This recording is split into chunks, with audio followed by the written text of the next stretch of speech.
1996 में Padmashri doctor Mahipal S Sachdeva के द्वारा स्थापित centre for side I care सेंटरों में लगातार उपलब्धियां हासिल करते हुए देश के विश्वसनीय नेटवर्क में से एक बन चुका है, जहां पर बेस्ट सर्जनों के द्वारा लगातार सेवाएं दी जाती हैं। उत्तर प्रदेश के जनपद मुरादाबाद कांट रोड स्थित एशियन विवेकानंद हॉस्पिटल पहुंचने वाले सभी नेत्र रोगियों को उत्तम उपचार मिल सके, इसके चलते यहां पर best surgeon doctor Upasana Singh ने ज्वाइनिंग की है। आज 10 दिसंबर 2025 बुधवार को भारत की प्रमुख super speciality eye hospital chain centre for site ने मुरादाबाद में अपनी एडवांस सर्जिकल रेटिना सर्विस की शुरुआत की है। यहाँ पर best retina specialist surgeon doctor Upasana Singh के द्वारा ज्वाइनिंग कर ली गई है। आज मीडिया से रूबरू होते हुए नेत्र रोग रेटिना से संबंधित इनके द्वारा क्या कुछ जानकारियाँ दी गयी, आइए का नाम जानना चाहिए। जी, मेरा नाम डॉक्टर उपासना सिंह है।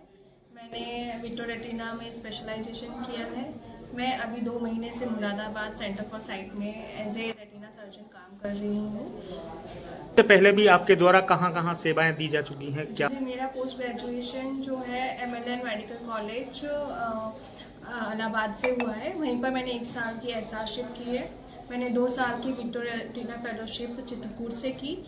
उसके बाद मैं एज ए असिस्टेंट प्रोफेसर मैंने काम किया प्रतापगढ़ मेडिकल कॉलेज में। आपका नाम जानना चाहिए। जी, मेरा नाम डॉक्टर उपासना सिंह है। मैंने विट्रो रेटिना में स्पेशलाइजेशन किया है। मैं अभी 2 महीने से मुरादाबाद सेंटर फॉर साइट में एज ए रेटिना सर्जन काम कर रही हूँ। इससे पहले भी आपके द्वारा कहाँ सेवाएं दी जा चुकी हैं क्या? जी, मेरा पोस्ट ग्रेजुएशन जो है MLN मेडिकल कॉलेज इलाहाबाद से हुआ है। वहीं पर मैंने 1 साल की एसआरशिप की है। मैंने 2 साल की विट्रो रेटिना फेलोशिप चित्रकूट से की। उसके बाद मैं एज ए असिस्टेंट प्रोफेसर मैंने काम किया प्रतापगढ़ मेडिकल कॉलेज में। उसके बाद मैं अब मुरादाबाद आई हूँ। आप मुरादाबाद पहुंची हैं, यहाँ कौन से हॉस्पिटल में और किस पर्पज से? सर, मेन पर्पस मेरा रेटिना प्रैक्टिस है। क्योंकि यहाँ पे एक रेटिना क्योंकि प्रैक्टिस नहीं हो रही थी। डॉक्टर हरीश सर आते थे यहाँ पे 2 हफ्ते में 1 बार रेटिना विजिट के लिए, लेकिन क्योंकि यहाँ पे एक वैकेंसी थी तो मैंने अप्लाई किया और मैं permanent as a retina specialist यहाँ पे मैं बैठूँगी। सर, विशेषता यही है कि रेटिना के साथ साथ मैं ROP जो कि रेटिनोपैथी ऑफ प्री मैच्योरिटी बोलते हैं, जिसमें जो बच्चे समय से पहले पैदा होते हैं उनकी भी समस्याएं होती हैं आँखों की, तो उनके पर्दे को भी रेगुलर चेकअप करना चाहिए। ये बहुत कम लोग करते हैं इसकी स्पेशलाइजेशन। मैंने उसमें भी स्पेशलाइजेशन की है। तो जो भी बच्चे 7 महीने 8 महीने में ऐसे पैदा होते हैं, प्लीज़ उनका चेकअप ज़रूर कराएं पर्दे का। आप जानना चाहेंगे कि क्या कुछ समस्याएं या खान पीन ऐसा है देखा जाता है छोटे बच्चों में भी एकदम चश्मा? हाँ जी जी, आजकल बहुत कॉमन हो गया है छोटे बच्चों में चश्मा लगना, जिसको हम लोग यूजुअली बोलते हैं मायोपिया। आजकल बच्चों में बहुत जल्दी डेवलप हो रहा है। ये सब जो हो रहा है वो स्क्रीन जो हमारा मोबाइल है बच्चों में ज़्यादा यूज़ करना, मतलब टाइम बढ़ गया है ये, तो उससे उस कारण से बच्चों में मायोपिया डेवलप हो रहा है और चश्मा आ रहा है जल्दी। तो वही है एक हमको एक तरीके से वो पास के काम, आउटडोर एक्टिविटीज़ बच्चों को करानी चाहिए, मोबाइल यूज़ कम करवाना चाहिए। अब जो पेशेंट सर्जरी के लिए बाहर दिल्ली हम रेफर करते थे, अब सारे पर्दे के इलाज यहीं पर होंगे। सारी सर्जरीज पर्दों की यहीं पर कर दी जाएंगी, तो हमें अब बाहर जाने की ज़रूरत नहीं पड़ेगी।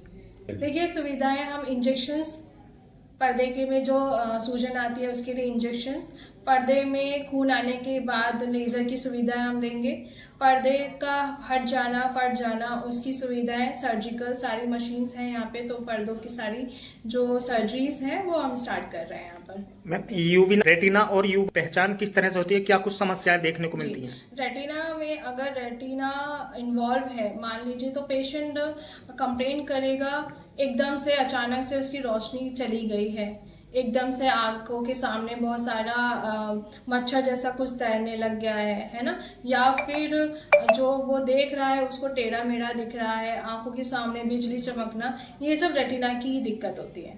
अगर पेशेंट यूविया से आप ऐसे उसको डिफ्रेंशिएट कर सकते हैं। यूविया में ज़्यादातर लोग विजन तो कम लेकर आएंगे, पेन के साथ भी आते हैं पेशेंट, कि उनको दर्द भी है और रोशनी भी एकदम से चली गई है, तो यूविया उसमें इन्वॉल्व हो सकता है। बचने के लिए क्या कुछ सावधानियां बरत सकते हैं? सर अगर ऐसा कुछ सावधानियां नहीं है, अगर आपको यूवियाटिस या फिर रेटिना की प्रॉब्लम हुई है, वो इमरजेंसी है और आपको वो कंसल्ट करना ही पड़ेगा डॉक्टर को। आपने मुरादाबाद के एक प्रतिष्ठित हॉस्पिटल में ज्वाइन किया है, तो अब महानगर वासियों से क्या कुछ अपील करना चाहेंगी? मैं यही अपील करना चाहूँगी कि अगर पर्दे में अगर आपको कोई भी दिक्कत है, प्लीज़ CFS मुरादाबाद में आप विज़िट करिए। यहाँ पे सारी पर्दे की सुविधाएं हैं, मशीन की सारी सुविधाएं हैं, सर्जरीज की सुविधाएं हैं, तो आपको इधर उधर भटकने की ज़रूरत नहीं है, आप यहाँ आ सकते हैं।